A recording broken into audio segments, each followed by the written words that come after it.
weekend. Serge Gainsbourg, bonjour.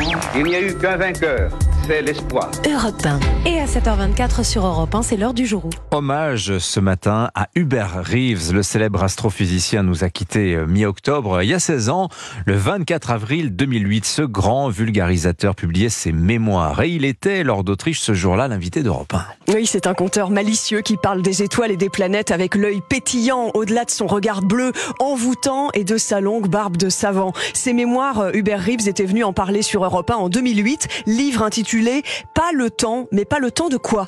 Pas le temps de savoir tout ce que je voudrais savoir, d'épuiser ma curiosité sur tout ce qui m'intéresse dans le monde des sciences et tout ça. Dans son Canada natal, c'est en lisant l'Encyclopédie de la jeunesse, un livre d'astronomie en 10 tomes offert par son père, qu'il trouve sa vocation à l'âge de 8 ans. Il fabrique ensuite un télescope pour observer les étoiles. Interview sur Europe 1 en 1999. On avait une maison de campagne près de Montréal où on allait voir les couchers de soleil, on allait voir les étoiles la nuit. Il y avait comme ça une vénération de mes parents. Et ça, c'est important, je le dis pour tous les parents.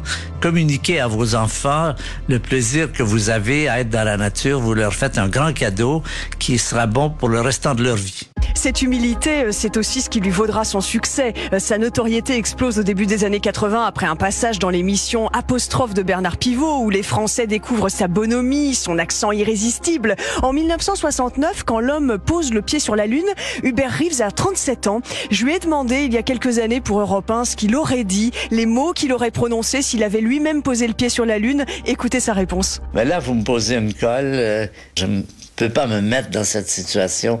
C'est pas assez réaliste pour moi. C'est trop distant. C'est quelque chose de tellement étrange, cette idée de marcher sur la Lune.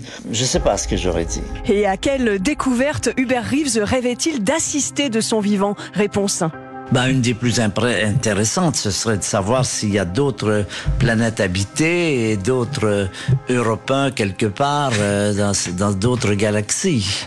D'autres Europe 1 dans d'autres galaxies. Hubert Reeves rêvait de diriger un orchestre aussi, il a pu le faire quelques fois. Son idéal aurait été de jouer du violoncelle, d'interpréter les quatuors de Schubert, peut-être dans une autre vie, disait Hubert Reeves. Merci lors d'Autriche, réalisation Sébastien Guidis. Il est l'heure de jouer avec Europe 1 et le jour où.